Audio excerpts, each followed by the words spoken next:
유럽 주요국 증시가 상승 마감했습니다. 유로존의 11월 경기 체감지수가 27개월 만에 최고치를 기록하며 투자 심리가 좋아졌다는 분석이 나왔습니다. 전날 미국 경기지표 개선에 따라 뉴욕 증시와 아시아 증시가 상승한 것도 유럽 증시를 끌어올린 이유였습니다. 미국 증시는 추수감사절을 맞아 휴장했습니다. 국가별로는 영국 증시가 0.08% 상승한 것을 비롯해 독일 증시와 프랑스 증시도 각각 0.39%, 0.22% 올랐습니다. 유로존의 11월 경기 체감 지수가 27개월 만에 최고치를 기록하며 경기 회복세를 시사했습니다. 유럽연합 집행위원회는 유로존의 11월 경기 체감 지수가 98.5를 기록했다고 발표했습니다. 이는 전날 97.7보다 0.8포인트 상승한 것이며 시장 전망치 98도 상회한 수치입니다.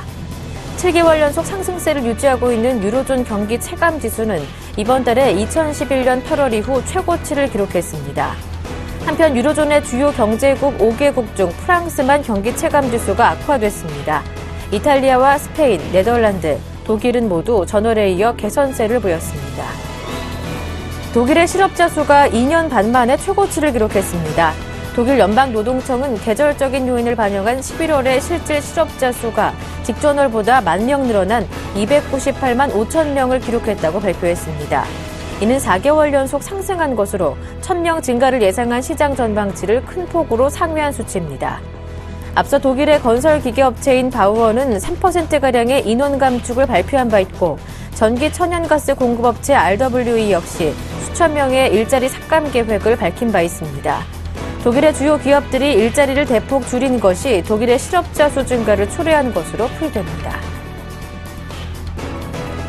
독일의 11월 소비자 물가 상승률이 전달보다 높아졌습니다. 독일 연방통계청은 11월 연간 소비자 물가 상승률이 1.3%를 기록했다고 발표했습니다. 이는 전달 상승률 1.2%보다 0.1%포인트 오른 수치입니다. 로이터는 독일의 11월 연간 소비자 물가 상승률이 올랐기 때문에 유로존 전체 물가 상승률도 높아질 수 있다고 전했습니다. 지난달 독일의 소비자 물가 상승률이 예상 밖으로 하락하면서 유로존의 소비자 물가 상승률은 전년 대비 0.7%로 4년여 만에 최저치를 기록했습니다. 디플레이션 위험을 줄이기 위해 유럽중앙은행은 지난 7일 기준금리를 사상 최저 수준인 0.25%로 인하했습니다.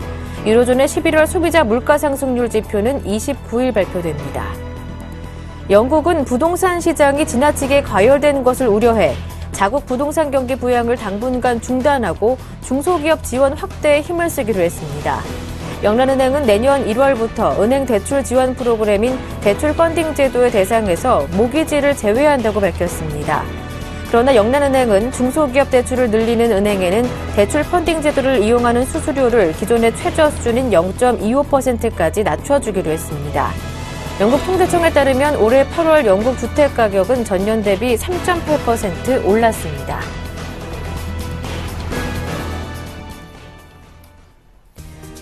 안녕하세요. 굿모닝 대박 예감의 김보람입니다. 간밤 뉴욕 증시는 추수감사절 연휴로 휴장했었죠. 때문에 유럽 증시 거래가 한산했지만 그래도 상승으로 마무리가 됐습니다.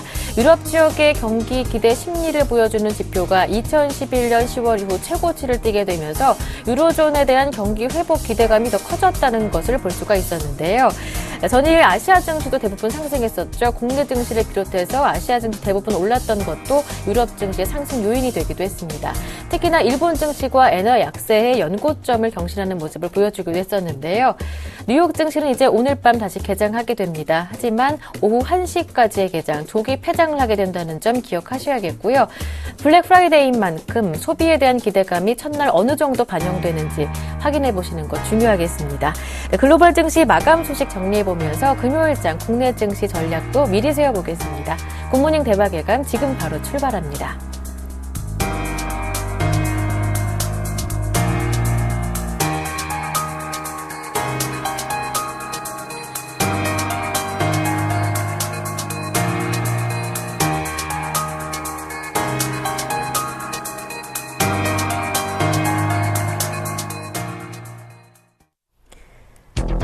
영국 중앙은행인 영란은행이 주택시장이 과열될 수 있다는 우려에 주택담보 모기질 대출 지원 프로그램을 종료했습니다.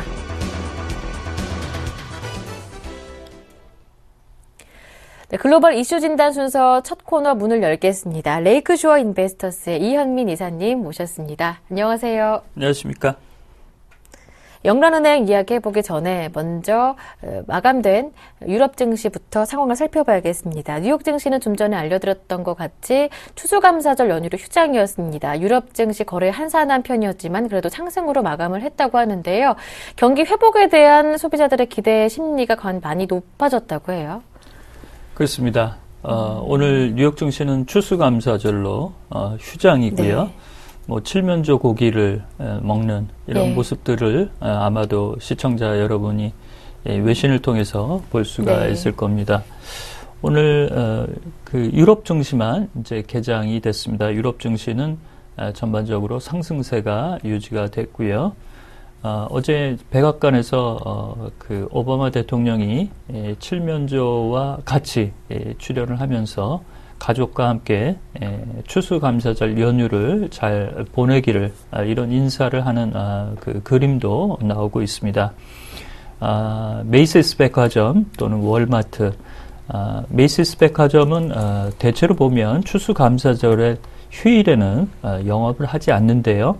오후 8시에 문을 열기로 했습니다.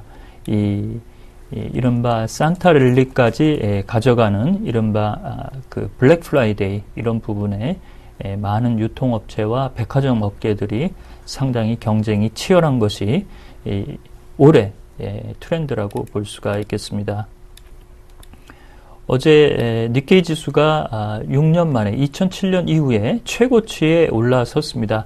엔달러 환율이 102엔대까지 현재 이틀째 머물고 있고 일본의 9월 소매 매출이 3.1%나 증가했다는 이런 소식으로 내년 소비세 인상에도 경제 충격이 그리 크지 않을 것이다. 이런 자신감이 지수를 끌어올렸습니다.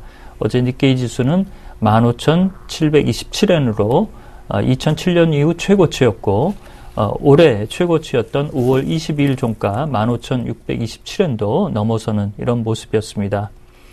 유럽 증시는 대부분 상승세가 유지가 됐는데요. 독일의 닥스 지수도 올해 사상 최고치를 갈아치웠습니다. 닥스 지수는 9,387포인트로 0.39%가 올랐고요. 영국은 0.08%가 오른 6,654포인트, 프랑스의 깍그 지수는 0.22%가 상승한 4,302포인트로 마감이 됐습니다. 이 밖에 이탈리아 MIB 지수, 스페인의 아이벡스 지수, 포르투갈의 PSI 20 지수 모두 상승세가 유지가 됐는데요. 유로존의 11월 경기 체감 지수가 98.5로 발표가 됐습니다. 예상치는 98 정도를 예상을 했는데요. 이보다 좋은 수치가 나왔고 10월 97.7 대비해서도 경기를 체감적으로 느끼는 소비자와 기업들의 분위기는 그리 나쁘지 않은 것으로 현재 나타나고 있습니다. 독일의 11월 실업률 수치도 발표가 됐는데요. 6.9로 10월과 변동이 없었다는 점, 추수감사절 연휴에 소매업계의 판매 실적 이런 부분에 기대를 많이 하는 유럽 증시도 이런 부분이 많이 반영된 모습이라고 보겠습니다. 네, 앞서 마감된 유럽 증시 자세한 마감 상황까지 한번 들어봤습니다. 영란은행이 가계와 소기업을 돕기 위해서 지난해 시작했던 대출 지원 프로그램에서 모기지 대출 관련 제도는 제외시키기로 했습니다. 주택 시장의 과열을 우려했기 때문이라고 하는데요. 이 이야기 뒤에 이어서 들어보겠습니다. 그렇습니다. 저희가 이달인가요? 네. 한번 그 주택 시장에 대해서 전반적으로 한번 살펴드렸었죠. 네. 특히 런던 시장에 중국계 자금이 밀려들면서 빌딩이나 상가, 그 다음에 아파트 가격을 크게 올리는 이런 내용으로 작용하고 있다라고 말씀을 드린 바가 있습니다. 이렇게 런던 지역의 주택 가격이 급속도로 올라가기 시작하자 영란은행이 의외로 주택 시장에 그 규제책을 내놨습니다.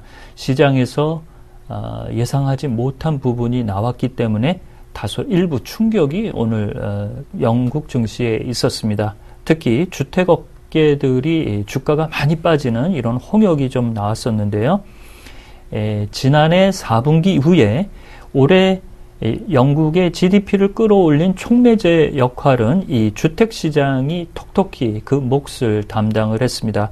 특히 생애 처음으로 주택을 구입하는 주택 구입 희망자에게 파격적인 대출 지원책을 내놓으면서 런던을 중심으로 주택과 아파트 가격을 끌어올리는 이런 부분으로 나왔고요. 올해 3분기 현재 잠정치까지 발표된 GDP도 예비치와 같은 0.8%를 유지하면서 이 주택 경기가 전반적인 경제의 온기를 올리는 이런 역할을 담당을 했습니다만, 영란은행이 더 이상 주택시장만의 편중된 이런 그 과일 경기를 묵과할 수 없다는 조치로 현재 해석이 되고 있습니다. 내년부터 주택시장의 대출 지원 프로그램, 이른바 인센티브 프로그램을 중지한다라고 발표가 됐습니다.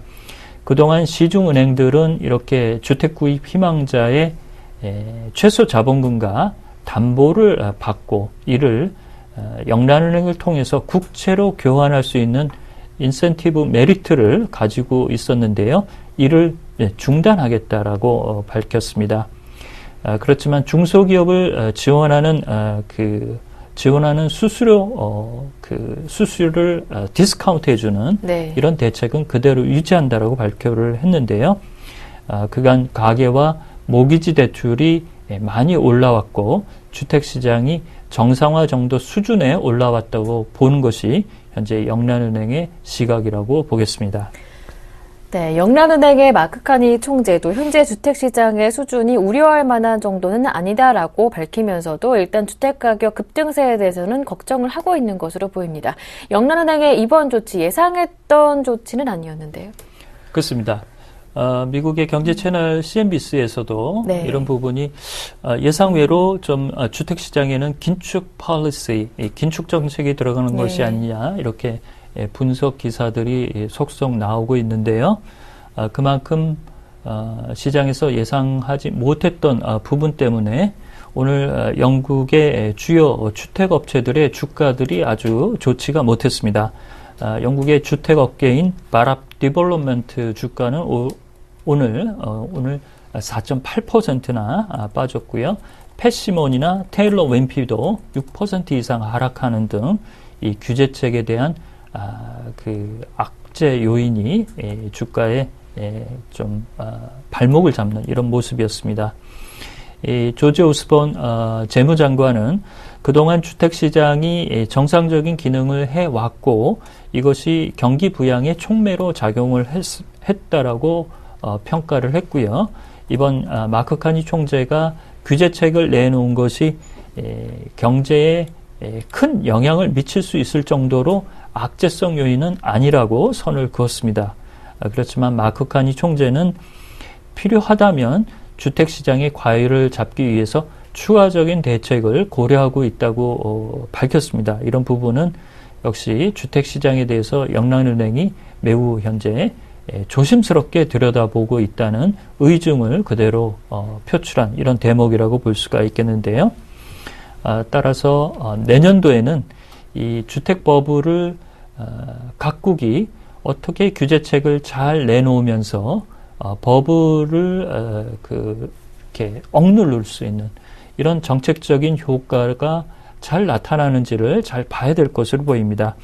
이는 최근 아시아 시장에서도 싱가포르 정부가 주택시장의 과열을 방지하기 위해서 규제책을 마련을 해놓고 이것이 이제 발표된 이후에 주택가격이 2개월 이상 떨어지는 현상도 현재 나타나고 있습니다. 이렇게 본다면 영국은 추가적인 실효성 있는 대책이 더 나올 수 있는 개연성이 크다고 보겠고요. 중국 시장의 현재의 불투명성 이런 부분은 숙제로 남겨졌다라고 볼 수가 있겠습니다. 네, 영국뿐만이 아니라 내년 글로벌 시장 전체적으로 부동산 버블에 대한 대책 마련이 또 다른 과제가 될 수 있겠다라는 이야기 들어봤습니다. 한편 미국 연준에서는 미국의 경기 회복이 생산성 저하에 발목이 잡힐 수 있다라는 우려가 나오고 있는데요. 일본이 그랬었고 유럽 쪽에서도 이렇게 생산성 저하에 대한 우려가 높아지고 있습니다. 미국도 마찬가지인데요. 어떻게 보시는지요? 그렇습니다. 이게 이제 1980년대 수준하고 네. 미국이 현재 수준을 비교를 분석을 했는데요. 10월에 연방공개시장위원회 의사록에서 이 부분이 다뤄졌지만 시중에서 뉴스로는 그 무게감이 크게 올라가지는 못했습니다. 그렇지만 블룸버그가 이를 다시 한번 재인용을 하면서 미국의 생산성 저하가 큰 문제가 되고 있다라고 밝혔습니다. 27일 이를 재조명하는 기사를 크게 실었는데요. 특히 데니스 로카트 애틀란타 연은 총재가 이런 부분에 현재 언급을 많이 하고 있는 인사라고 보겠습니다.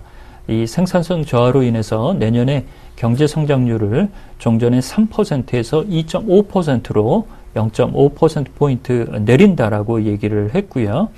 80년대 미국의 전체 산업의 생산성 수준은 2.2% 정도였는데 현재 수준은 이보다 1.2%가 내려간 1% 수준에 그치고 있다라고 얘기를 했습니다. 특히 노동시장의 노동 참여율이 많이 떨어지고 있기 때문에 실업률이 급격히 내려가는 이런 흐름에서도 노동시장의 질적인 내용은 좋지 않다라고 얘기를 하고 있는데요.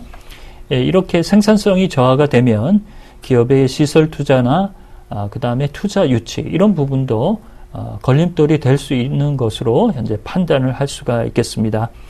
그렇지만 뉴욕 증시는 고삐 풀린 유동성이 빚어내는 이 유동성 효과가 계속 주가를 끌어올리면서 미국의 경기가 좋은 쪽으로 이렇게 보여지는 착시 효과가 나오고 있다라고 얘기를 하고 있습니다. 따라서 내년도 현재 예상이 되고 있는 양적 완화 축소 기조 이런 부분에 증시가 많이 흔들릴 수 있는 개연성이 높아지는 이런 요인의 기사라고 판단을 할 수가 있겠습니다. 네, 글로벌 이슈 진단 오늘 순서 여기에서 마무리하겠습니다. 지금까지 레이크슈어 인베스터스의 이현민 이사님과 함께했습니다. 고맙습니다.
네, 반갑습니다. 이상로의 증시의 미스터리입니다.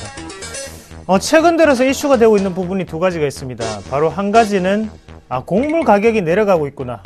국제 곡물 가격이 왜 이렇게 하락세를 보일까라는 부분과 한 가지 더는 우리나라만의 특징적인 부분이죠. 바로 원화 강세 기조가 꾸준히 유지되고 있다는 거죠. 자, 이 두 가지에 대해서 호재거리로 나타날 수 있는 종목군은 어떤 종목군이 있을까요? 바로 음식료 업종을 들 수가 있겠는데요.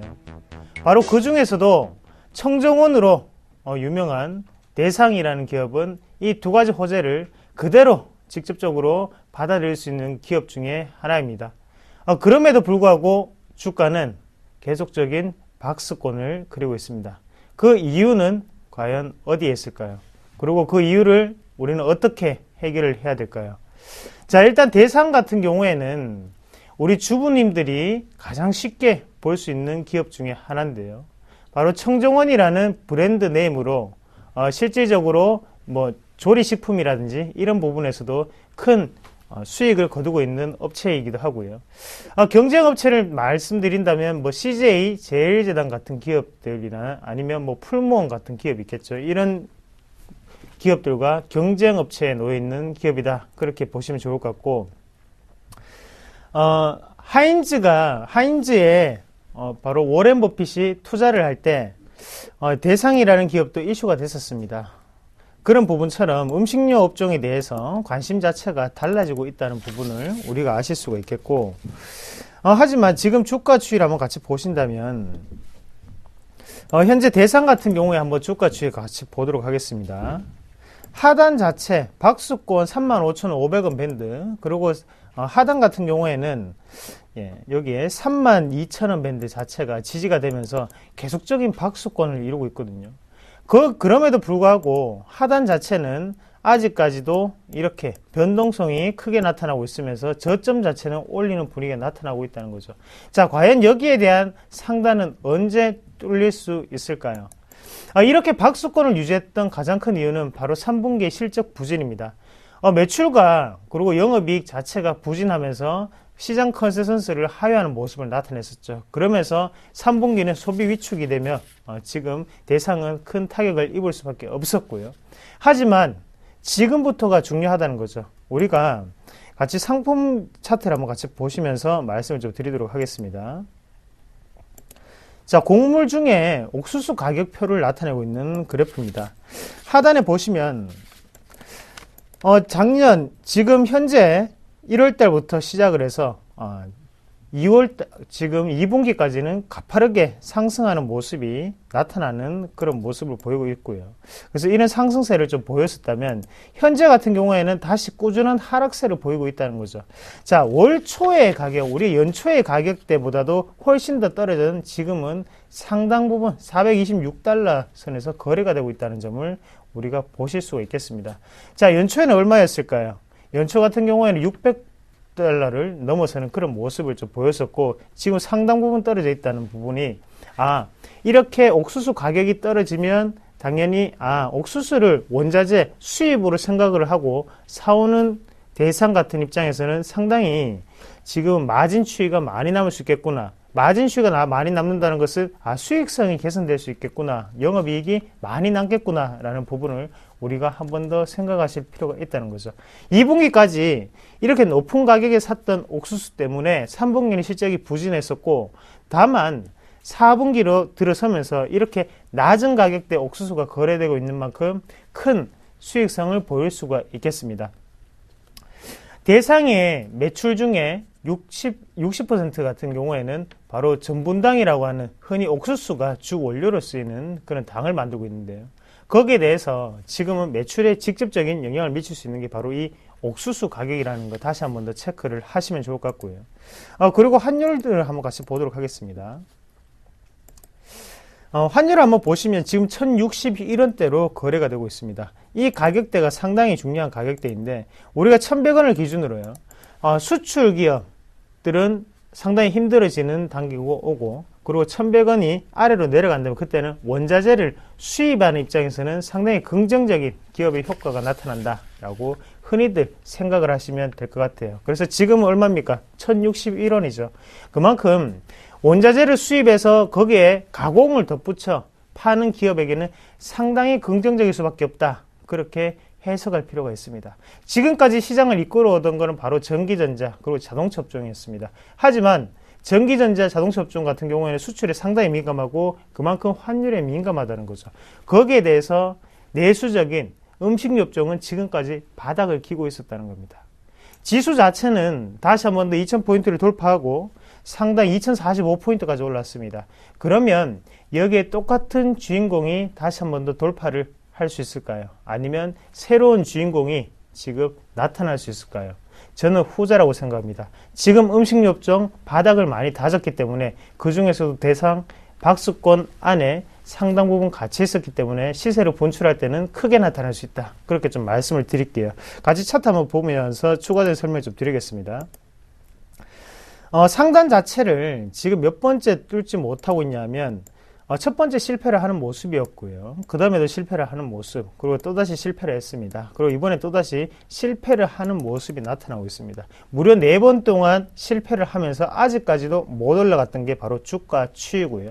거기에 대해서 이렇게 많은 물량이 잠재되어 있다면 우리가 악성 매물이라고 판단을 할 수 있겠지만 현재 같은 구간에서는 이런 구간 자체가 다시 한 번 더 뚫기 위한 과정이다. 그렇게 좀 더 보시는 게 좋겠고 업황도 좋습니다. 4분기 실적을 좀 더 기대해 보면서 대상이 또다시 크게 올라가는 모습을 한번 기대해 보도록 하겠습니다. 지금까지 이상로였습니다.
네, 오늘장 전략 시간 이어가겠습니다. 매주 금요일은 한 주간의 국내 증시 흐름 기술적인 분석 들어보면서 앞으로의 한 주도 내다보는 시간 마련하고 있는데요.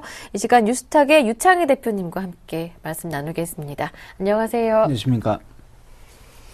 네, 먼저 목요일장 어제 국내 증시 흐름부터 좀 체크를 해봐야 할 것 같습니다. 어제 아시아 증시 전반적인 상승세를 보였습니다. 코스피도 갭상승 출발해서 이제 2040선까지 올라온 상황인데요. 전고점 2060선까지는 거의 15포인트 정도밖에 남아있지 않은 상황입니다. 일단 어제 국내 증시 흐름 보니까 미국 소비 시즌 앞두고 IT 업종들이 두각을 드러내는 모습이었는데요. 목요일장 어떻게 보시는지부터 정리를 해볼게요. 네, 일단 어제 증시가 상당히 좋게 마감이 됐죠. 그러니까 회의 증시 같은 경우도 계속 신고가 연출시켰고 나스닥 같은 경우도 4,000포인트를 돌파하다 보니까 그러한 기대감이 좀 작용을 했고 또 하나가 연말 쇼핑 시즌의 돌입에 대한 기대감도 시장에 작용을 했다고 생각을 하고 있어요. 그래서 상당히 많이 올랐다는 부분들. 또 하나가 이제 윈도우 드레싱 효과로 인해 가지고 어저께 그 프로그램을 통해서 오래간만에 프로그램 매수를 통해서 한 2천억 넘게 시장을 좀 강하게 상승세를 이끌었다는 부분들도 긍정적인 요인이 아니었나 생각을 좀 하고 있고 IT주들하고 그 쇼핑 관련된 패션주들이 상대적으로 상당히 강세를 띠면서 하루를 좀 마감을 했고 코스닥 시장 같은 경우도 어저께 이제 상승을 하면서 5거래일 연속 상승했다는 부분들은 일단은 21선을 회복했다라는 것에 대해서 조금 의미가 생길 수도 있었던 하루가 아닌가 생각을 좀 하고 있습니다. 네. 양증시 이렇게 5일째 상승 흐름을 이어가고 있는 상황인데요. 코스피부터 기술적인 흐름 한번 분석을 해보겠습니다. 일단 2040선까지 올라온 상황인데 다시 한번 박스권에 갇히게 되는 것인지 이번에는 위쪽으로 좀 뚫어낼 수 있을 것인지 궁금해집니다. 어떻게 보시나요? 일단은 뭐 코스피 시장 같은 경우 제가 보기에는 하락보다는 네. 반등에 조금 더 무게를 좀 두고 있다라는 부분들. 시장 자체가 뭐 해외 증시도 나쁜 모습을 띠고 있는 게 아니고 또 이제 그 이란 협상하고 연말 쇼핑 시즌 돌입에 대한 기대감이 여전히 조금 강하게 작용하고 있기 때문에 시장 자체가 나쁘지 않을 거다 생각하고 있다는 부분들. 또 외부적 요인은 그렇다라면은 내부적 요인으로는 외국인 선물 수급 같은 게 상당히 개선되고 있다는 부분들. 이번 주에 보신다라면은 일단은 매도보다는 매수 우위로 시장을 어떻게든 조금 방어를 하려고 했던 부분들이 조금 기대감이 형성이 되고 있다는 부분들 코스피로는 볼 수 있기 때문에 충분하게 잘한다라면 다음 주쯤에 한 2060포인트 이상으로도 주가가 올라올 수 있는 발판이 마련되어 있는 것이 아닌가 생각을 좀 하고 있고요. 반면에 이제 코스닥 같은 경우는 앞에서도 좀 말씀드렸지만 일단은 그 21선을 좀 회복했다는 부분들은 좀 긍정적이라고 우리가 볼 수가 있어요. 하지만 뭔가 우리가 조금 아쉬운 감이 좀 있다라는 것이죠. 그러니까 이 상승의 진폭 자체가 정말 찔끔찔끔 올라오면서 지난 11월 11일에 급락세를 이끌었던 지수 때까지 일단 올라온 상황인데 여기서 약간 부침 현상이 좀 발생할 가능성이 높다 생각을 하고 있어요. 그래서 코스닥이 21선을 좀 안착이 되는지 안 되는지 어저께 첫날 21선 위에 올라온 것이고 요즘 21선은 하락각도가 강하기 때문에 21선 안착에 대한 확인이 좀 필요하고요.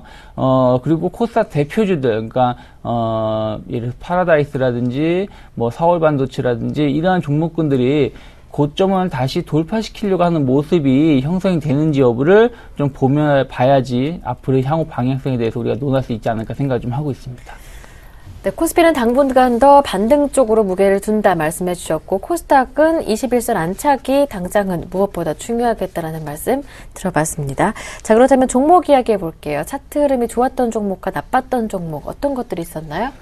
이번 주에 그 종목별로 보신다면 좋은 종목군이라고 말할 수 있다라면은 섬유의복주라고 제가 말씀드렸는데 약간 패션 관련된 종목군들이 대거 좋은 모습을 띄었고요. 그다음에 홈쇼핑주들도 상당히 좋은 모습을 띄면서 한 주를 마감을 했고요. 그리고 네이버라든지 SK하이닉스, GKL이 그 차트로서 상당히 손색이 없다 생각을 좀 하고 있고 배드 차트로는 이번 주 시장에 상당히 나름대로 반등에 좀 무게감을 둔 한 주였기 때문에 아주 나쁜 종목은 많지는 않지만 그래도 기아차, 금호석유, 삼성중공업, STX그룹 그리고 OCI 같은 종목군들이 조금은 좋지 못하지 않았나 생각을 좀 하고 있습니다. 네.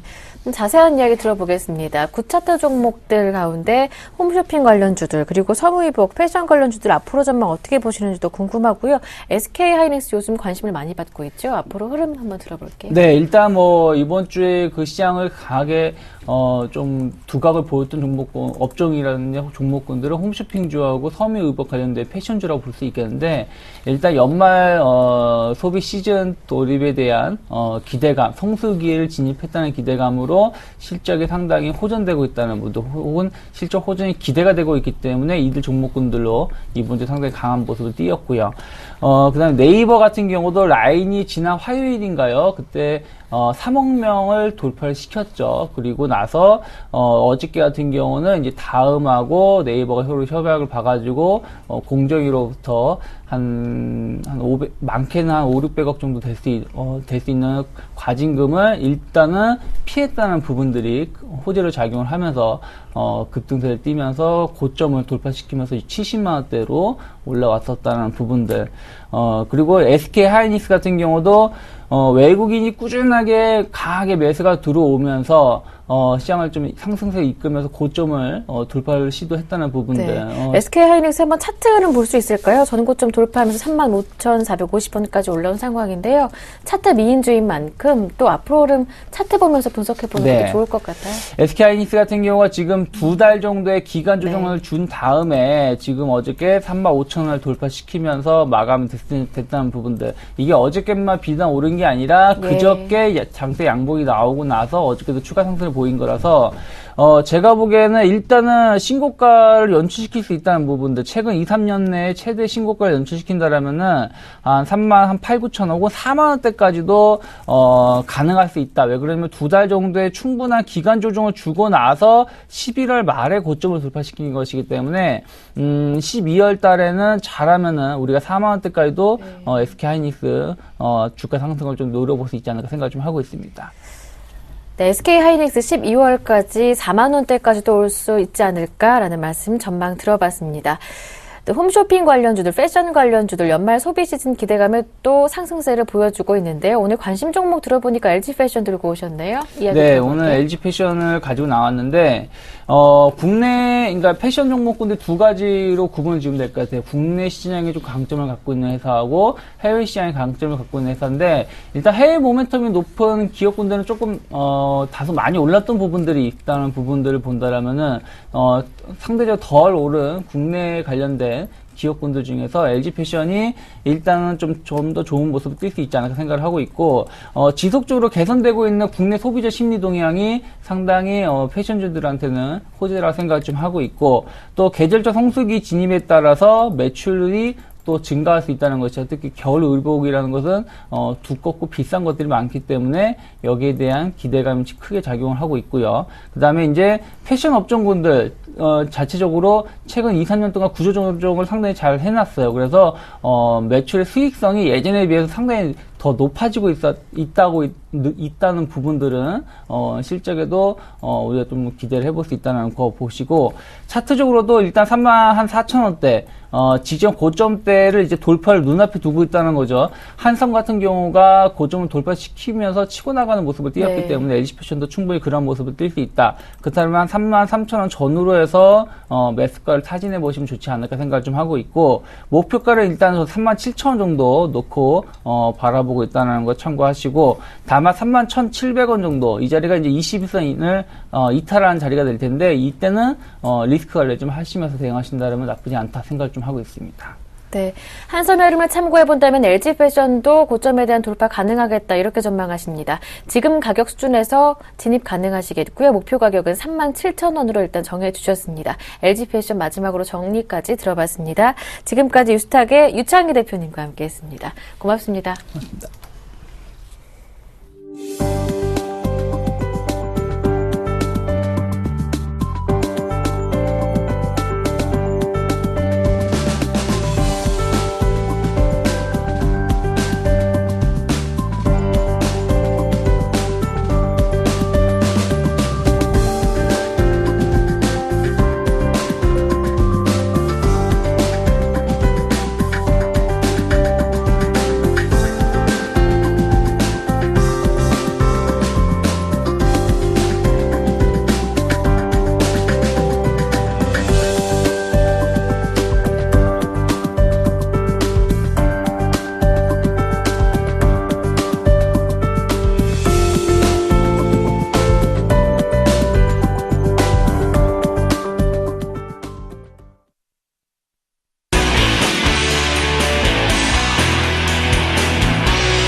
경제 기사만으로는 알 수 없는 글로벌 이슈들의 숨은 의미들을 파헤쳐보는 시간입니다. 김동섭의 일당백 IM투자증권 김동섭 이사님과 함께합니다.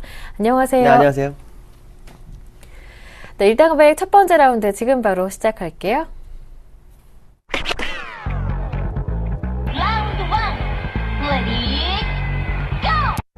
일본계 투자은행 노무라가 글로벌 금융위기의 종료 시점을 내년으로 예상했습니다. 네, 올해도 사실상 글로벌 경제가 2008년 미국발 금융위기 영향권에서 벗어나지 못했지만 일단 내년에는 반전이 나타날 수 있을 것이다 라는 전망이 노무라 쪽에서 나왔습니다. 제가 볼 때는 아직 그것을 언급하기는 이른 시점이 아닐까라는 생각이 듭니다. 미국에서 이제 경제 지표가 상당히 좀 좋아지고 있는 것은 사실이죠. 아마도 노무라 증권에서는 이제 미국의 경제 지표가 좋아지는 부분이라든가, 유로존의 경기 회복에 대한 거, 또 중국과 미국 간의 어떤 무역 균형에 대한 부분, 뭐 이런 부분들을 상당히 좀 관심 있게 보면서 얘기하는 것 같습니다. 근데 제가 볼 때는 이제 유로존이 경기 회복을 하고 있다고는 하지만 제가 볼 때는 국가별 차별화가 상당히 좀 큰 상황이기 때문에 어느 정도 균형점이 되는지를 좀 확인해 볼 필요성이 있다라고 말씀드릴 수 있고요. 경기가 회복되면 아마도 테이퍼링이 되기 때문에 이 테이퍼링 자체가 경기 회복을 알려준 시그널로 인정을 하는 것 같습니다. 그래서 내년에는 테이퍼링이 될 거라고 생각을 하는 그런 전제에서 얘기했을 확률이 굉장히 높다라고 보여주고 있고요. 근데 제가 볼 때는 이 테이퍼링 자체가 내년에 이루어질지에 대해서는 아직 저는 좀 의심이 좀 갑니다. 그것은 이제 제가 잘 알아서가 아니라 자네 델런의 연준 의장의 성향으로 봤을 때는 글쎄요, 조금 좀 지켜봐야 되지 않을까라고 말씀드릴 수 있고요. 다만 이제 기업 실적이 좋아질 거냐 안 좋아질 거냐에 대해서는 한번 생각을 해봐야 될 것 같습니다. 왜냐하면 지금 현재 기업 실적의 모습을 보았을 때 유로존이나 일본의 기업들이나 상당히 좀 좋아지고 있는 것은 사실이거든요. 특히 일본 같은 경우에는 그 엔화가 약세 국면으로 가면서 이것이 이제 수출을 늘리면서 사실은 수출의 양은 똑같지만 엔화가 약세가 되면서 벌어들이는 돈이 더 많아진 정도가 된 거거든요. 그래서 이 부분이 기업 실적을 좋게 한다 그러면 완전히 끝은 못 내더라도 희망은 좀 볼 수 있지 않을까라는 생각을 해보고 있습니다. 네. 노무라 쪽에서 이렇게 보는 의견이었습니다. 일단 내년에는 미국발 금융위기의 영향권에서 벗어나면서 뚜렷한 경제 성장세가 글로벌 시장 전반적으로 나타날 것이다 였는데요. 이사님의 의견은 이렇습니다. 미국의 경제 지표가 좋아지고 있고 유로존의 경기 회복에 대한 기대감도 높아지고 있기 때문에 이러한 부분을 감안한 것으로 보일 수 있겠지만 일단 국가별로 차별화되는 양상은 아직까지는 뚜렷해서 내년에 금융위기에서 완전히 벗어날 수 있다고 언급하기에도 지금은 이른 시점이다. 미국의 테이퍼링과 연관해서 본다면 내년 초에도 미국의 테이퍼링 실시하기에는 좀 힘든 시기가 아니겠느냐, 이른 시기가 아니겠느냐라는 진단까지 들어볼 수 있었습니다. 첫 번째 라운드 내용이었고요. 이어서 두 번째 라운드 이어갑니다.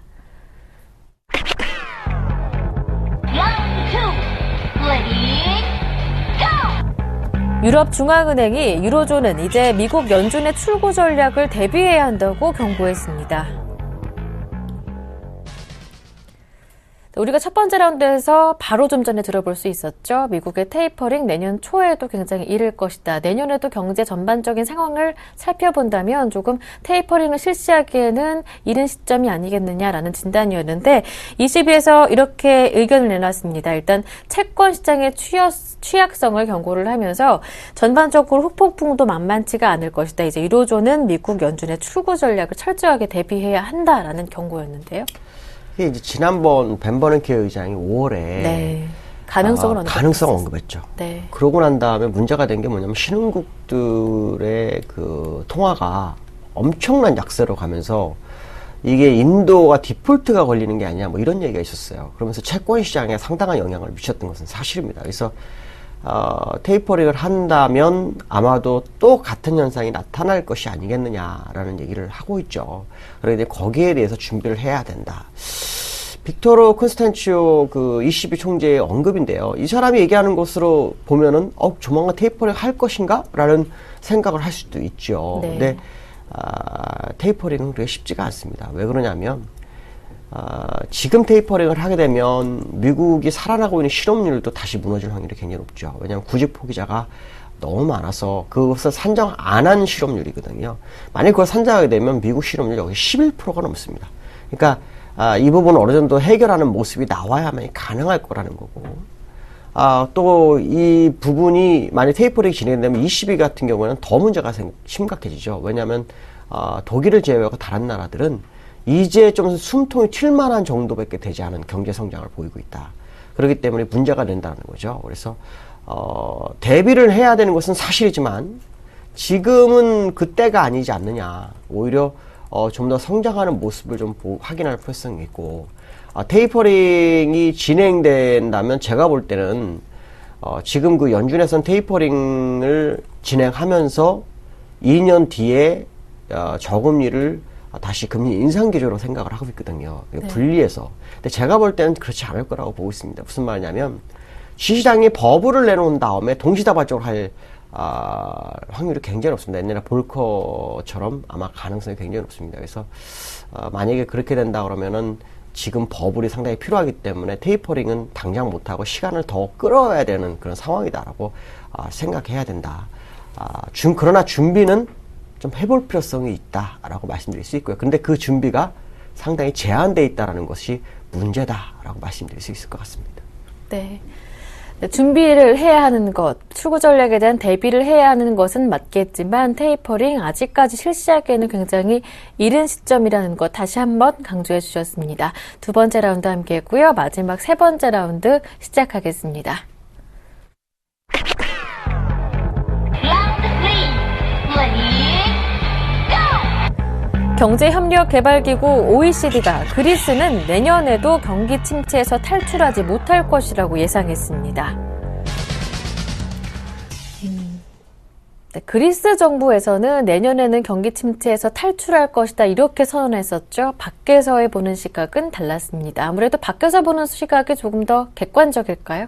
제가 볼 때는 그리스가 침체를 벗어나기는 네.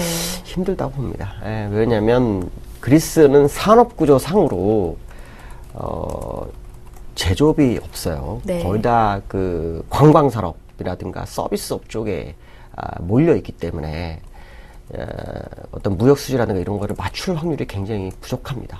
그러니까 사실은 3차 구제금융 가능성은 열어두고 봐야 될 것 같고요. 제가 이런 부분들 때문에 아까도 말씀드린 것처럼 내년에 경기가 다 끝났다라고 보기는 각 국가별로 차별화가 있다라고 말씀드린 것도 그리스라든가 지금 뭐 포르투갈이라든가 물론 뭐 스페인이라든가 이런 데서는 뭐 지금 구제금융을 졸업하네 안 해 하지만 네. 실제로 경기가 완벽하게 활성화된 것은 아니고 그러니까 지출을 줄여서 나타난 현상이거든요.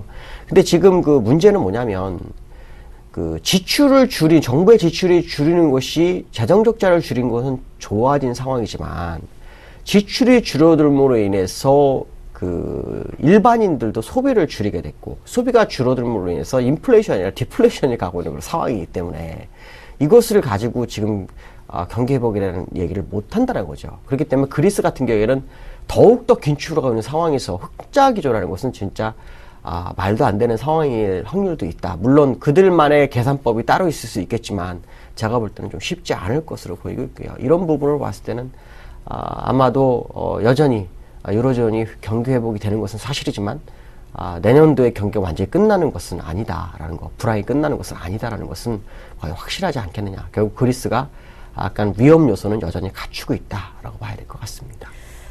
네, 유로존 전반적으로 전체적으로 본다면 경기에 대한 회복세가 나타나고 있는 것은 맞겠지만 그 안을 자세하게 들여다보면 국가별로의 차별성은 더 뚜렷해지고 있다 말씀해 주셨습니다. 마찬가지로 그리스 정부 내부에서는 이제 경기 침체에서 탈출할 수 있겠다라고 보고 있지만 OECD에서 주장했던 것과 마찬가지로 아직까지는 경기 침체에서 탈출할 상황은 아니지 않느냐라는 평가까지 한번 들어봤습니다. 오늘 세 번째 라운드까지 마무리했는데요. 금요일인 만큼 또 국내 증시가 어제 많이 오른 만큼 국내 증시 분위기 한번 점검을 받아보고 싶습니다. 2040선까지 올라온 상황인데요. 다시 한번 박스권에 갇히게 되는 것인지 아니면 위쪽으로 좀 시원하게 뚫고 올라갈 수 있을 것인지 궁금합니다. 이제 본격적으로 연말 소비 시즌 미국 들어갔는데요. 어떻게 보시는지요? 일단 오늘 주가는 올라가는 쪽에 네. 말씀드릴 수 있고요. 그 근거는 지난번 조정을 줄 때 금융투자업자들이 눌러서 조정을 줬거든요. 근데 지금 제가 수급을 띄워놨는데 수급상을 보면 금융투자업자들이 계속 매수를 하고 있습니다. 어저께 3,400원 샀죠. 근데 재미난 것은 뭐냐면 외국인 동시다발적으로 사고 있다는 거죠. 쌍끌이 장세가 연출되는 상태야. 이 얘기는 무슨 말이냐? 박스권을 돌파하고자 하는 의지가 있다는 거죠. 물론 오늘 돌파할 수도 있고 하루 이틀 뒤에 돌파가 될 수도 있겠지만 돌파하고자 하는 의지가 정확하게 수급적으로 시장에 반영되고 있다라고 본다면 지금 장은 상당히 긍정적으로 가는 결국 미국과 키높이를 맞춰가는 그런 과정으로 보시는 게 좋지 않겠나라고 말씀드릴 수 있습니다. 네. 일단 금요일 오늘 장에는 상승 쪽으로 무게를 두십니다. 그리고 박스권 돌파에 대해서도 시간 문제일 뿐 수급상으로 본다면 박스권 탈출에 대한 신호는 계속해서 나오고 있다 말씀해 주셨고요. 어제 이런 말씀해 주셨어요. 뉴욕 증시 연간 기준으로 본다면 역대 최대 상승률을 오래 보일 수 있을 것이다 말씀해 주셨죠. 국내 증시도 이러한 뉴욕 증시 분위기에 동반하면서 함께 강한 모습 나타날 수 있지 않을까라는 전망까지 함께 정리해 볼 수 있겠습니다. 김동섭의 일당백 오늘 여기에서 마무리하겠습니다. 지금까지 IM투자증권의 김동섭 이사님과 함께했습니다. 고맙습니다. 네, 감사합니다. 네, 금요일장 다시 한번 상승 쪽으로 무게를 두시는 전문가들의 견해가 굉장히 많았습니다. 오늘도 기대해보시면서 서울경제TV와 함께 전략 세워보시는 것 중요하겠습니다. 금요일장도 전략 꼼꼼하게 세우시고요. 주말 행복하게 보내십시오. 함께해 주신 여러분 고맙습니다.